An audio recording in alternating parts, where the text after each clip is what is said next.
Lockdown से पहले गीता के घर का नजारा कुछ ऐसा था कि रोहन ऑफिस जाता था और शिविन स्कूल। जिनके घर से जाने के बाद गीता काम खत्म करके बाकी समय आराम करती थी। लेकिन लॉकडाउन के बाद ऑफिस और स्कूल घर में ही खुल गए और इससे गीता का हाल वो तो आपको देखने में ही मजा आएगा। शिविन, ओ शिविन, महाराज उठने के लिए क्या 21 तोपों की सलामी लेंगे? अरे बिस्तर से बाहर निकल, ऑनलाइन क्लास स्टार्ट होने वाली है। अरे तुम भी हद करती हो। स्पीकर की तरह चिल्लाने की क्या जरूरत है? दिख नहीं रहा मेरी कॉन्फ्रेंस चल रही है। अब कैमरा और स्पीकर ऑन कर रहा हूं, मुझे कोई शोर नहीं चाहिए। इस पर जैसे ही रोहन लैपटॉप का कैमरा और स्पीकर ऑन करता है तभी कुकर की सीटी बजती है। करा लो अब इसे चुप। लॉकडाउन नहीं हुआ, मेरी मौत का फरमान जारी हो गया। दोनों बाप बेटे ने नाक में दम किया हुआ है। ऐसा बोलकर गीता वहां से शिविन के कमरे में पहुंच जाती है, जहां शिविन अभी भी सो रहा होता है। ओ आलसी, अब अगर 5 मिनट में नहीं उठाना तो आज तेरा गेम और यूट्यूब कैंसिल। माँ की बात सुनकर शिविन बिना 1 मिनट गंवाए उठ खड़ा होता है। उठ गया, अभी नहाकर भी आता हूँ। ये नाटक कहीं और, मुंह पर गीला कपड़ा मार और पढ़ने बैठ। शिविन की ऑनलाइन क्लास स्टार्ट हो जाती है, जिस पर गीता उसे वहां बिठाकर रसोई में चली जाती है। थोड़ी देर में उसे कमरे से कुछ आवाज सुनाई देती है, जिसे सुनकर वो कमरे में वापस आती है।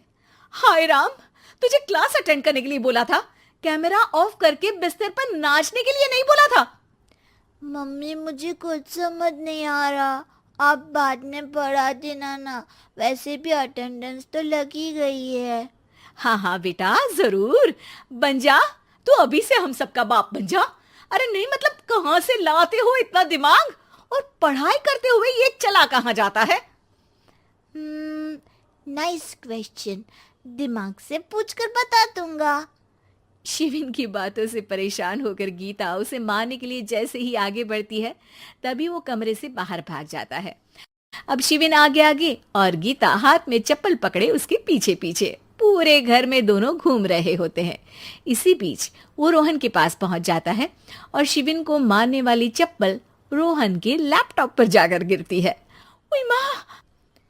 मम्मी, अब पापा को चप्पल मार रही हो? वो आज तक के रिपोर्टर, चुपचाप जाकर क्लास अटेंड कर ले, नहीं तो अगली तेरे पीछे लगेगी। इस पर शिविन वहां से चला जाता है, जिसके बाद रोहन गीता से कहता है, इस सर्कस के लिए कुछ बोलना चाहोगी? अरे क्या करूं, जब से तुम दोनों घर में रहने लगे हो घर अपने आप ही सर्कस बन गया है और मैं तुम्हारी नौकर। कभी बेटी को संभालो तो कभी बाप के नखरे उठाओ। इन्हीं सब उथल पुथल में दिन बीतते रहते हैं, जिसमें हर रोज घर के अंदर कुछ नया सियप्पा खड़ा मिलता है, जो ज्यादातर शिविन और रोहन के ऑनलाइन स्कूल और ऑफिस से रिलेटेड ही होता है। एक सुबह, शिविन चल उठ, आज की क्लास जल्दी है। कैमरा ऑफ करके आप अटेंड कर लो। अरे ऐसे छित्तर पड़ेंगे, दादी नानी सब एक साथ याद आ जाएंगी। गीता की लाख मशक्कतों के बाद क्लास तो खत्म हो जाती है, लेकिन उसके बाद शिविन फोन इस्तेमाल करते हुए इंस्टाग्राम रील बनाने लगता है। रसोड़े में कौन था? तुम थी, मैं थी, कौन था? कौन था? हाँ, मैं गरीब हूँ। अरे ओ गरीब के बेटे, आजा, मैं बनाती हूँ तुझे गरीब। मैं बताती हूँ रसोड़े में कौन था। पढ़ाई करने बोलो तो इनकी माँ मर जाती है, और ये पागलपंतियां जितनी मर्जी करा लो। गीता शिविन को डांट रही होती है, तभी रोहन बीच में बोल पड़ता है।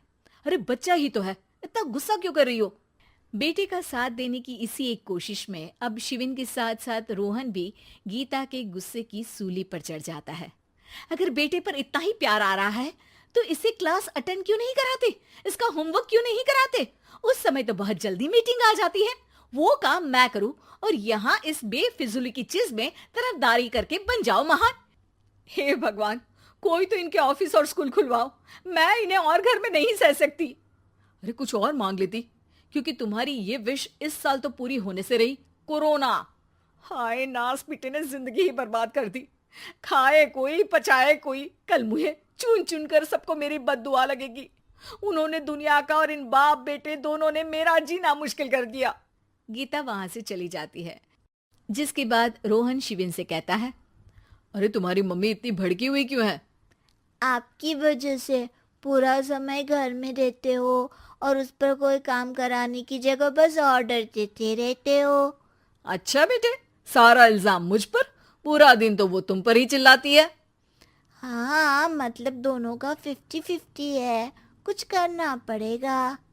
वो कहते ना, make the best out of worst. I have an idea. वैसे तुम्हारी माँ सही कहती है, बहुत जुबान चलाने लगे हो, कम बोला करो। अगली सुबह रोहन और शिविन अपनी गलती को सुधारने के लिए गीता के उठने से पहले घर का आधा काम खत्म कर देते हैं, जिसे देखकर गीता खुश हो जाती है और फिर बाकी बचा काम वो तीनों मिलकर पूरा कर लेते हैं। जिसके बाद अब वो सब मिल बांट कर हर काम में एक दूसरे की मदद करते हुए लॉकडाउन का मजा लेने लगे।